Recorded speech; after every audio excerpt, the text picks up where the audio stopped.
Heyo everyone, this is Gamers here to bring you a review for Warhammer 40K Space Marines 2.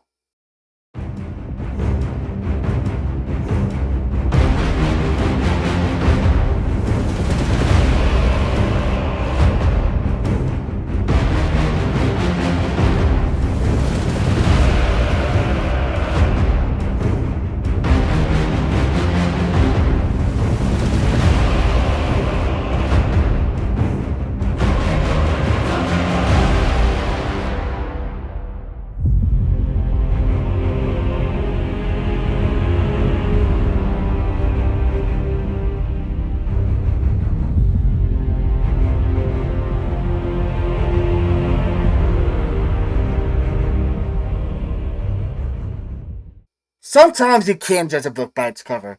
Right off the bat, I knew Saber Interactive was creating something special here. From the cover art to the main menu screen, I knew I was getting into an experience I won't soon forget. What Saber Interactive has created is something truly to its core, and I never thought I would have the privilege to play something so brutal, so epic, so memorable that even when I hit the credits, I was still wanting more by the end.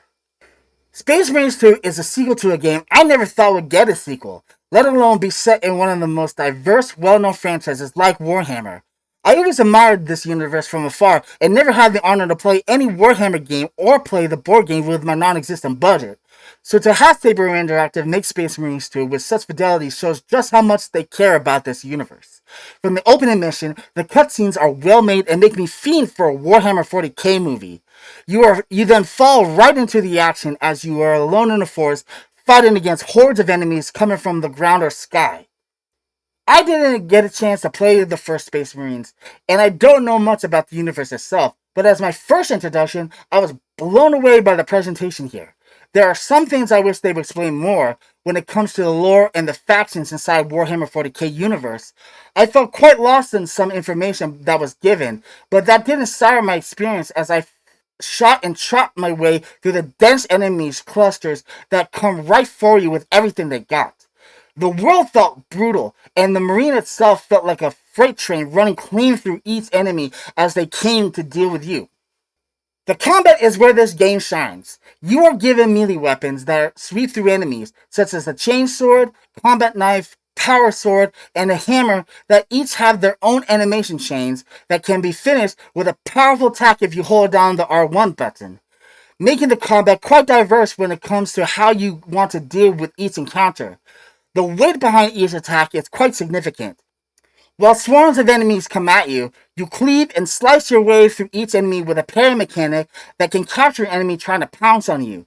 There are bigger enemies that you have to dodge that take more damage to deal with, making each encounter with the enemy unique, forcing you to pay attention instead of hacking and slashing your way through each horde of Tyranids.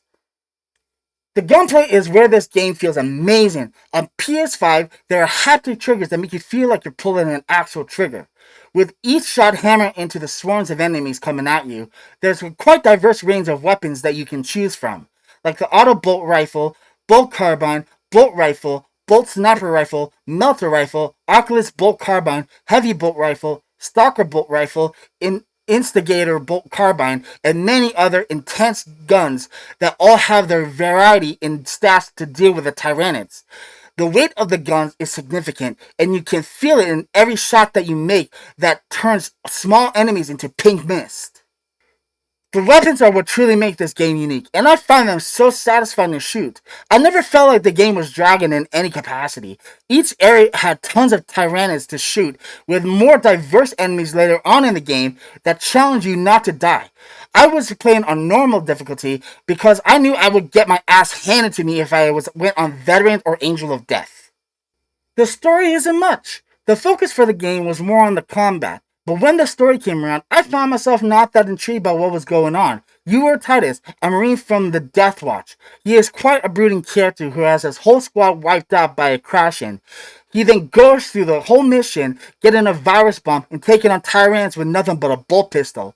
He is then rescued by fellow Marines and is recruited into a new faction with his mysterious past following close behind him. The rest of the story was mission-based, going from one area to another, from one planet to another, and if you were to describe the story, it would be quite basic. The main boss is not that memorable and comes out of nowhere with no explanation for who he is, with motivation that was quite weak, and I just didn't quite care for him. The voice acting is amazing, and the universe is well made, and without diving into the immense amount of lore surrounding the universe, I was able to keep up with most of what was going on. I just didn't find the story that in depth. The motivation being quite simple, and with the side characters that are there for just placeholders. Your main companions throughout the game are Chiron and Gabriel. Both Marines are in the same squad as you, and they can be quite forgettable. They do have moments when they show more depth, but it wasn't enough for me to care or like these characters, far beyond them backing me up. But while I was playing the game, I did feel like an actual Ultramarine, a big tanky brute that moves slowly but has immense power behind each of Titus' moves. I found myself chanting along with Ultramarines, making my claims, and destroying the Tyranids that would come across me. The game put the power in your hands, and I found myself getting lost in the detailed world and fighting off the immense number of enemies that would charge your position, forcing you to hold the line and take a stand like an Ultramarine would.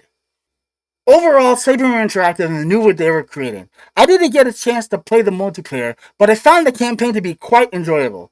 I just found myself at the end wishing there was more.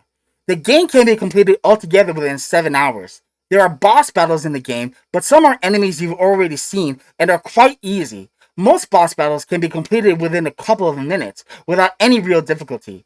A main complaint I would have with the game is that there are very little customizations when it comes to the campaign.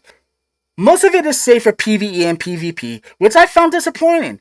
The only change I could make was a skin that you would get from pre-ordering the game, as I did, but I was hoping I could do more to the armor set so I could make it somewhat my own thing. As I said before, the story isn't that in-depth. You could ignore all the cutscenes and you won't miss anything of importance that would hinder your experience playing the game. The characters are cool to look at, but you will only get to know their names and nothing else, which really drives me to care about each character beyond calling them my brother as an Ultramarine would. The highlight of the game really comes down to the combat and the weapons that bring the game together. I did have a blast, and I won't forget my experience for a long time to come, and hoping Saber Interactive makes another installment for Space Marines. Altogether, you do have a genuine Warhammer 40K experience. The enemies are great, the guns feel powerful, and you will be pledging your allegiance to the Emperor or the Imperium or whatever Marines pledge to. They have so many different factions that I can't keep track. That's why, in my final score, I'm giving Warhammer 40K Space Marines 2 the highest 8 out of 10 chainswords. With my unwavering faith, I have no doubt you'll enjoy your pledges to the Emperor and being an Ultramarine. Thank you so much for hearing me ramble, and I will see you on the next video. Bye-bye!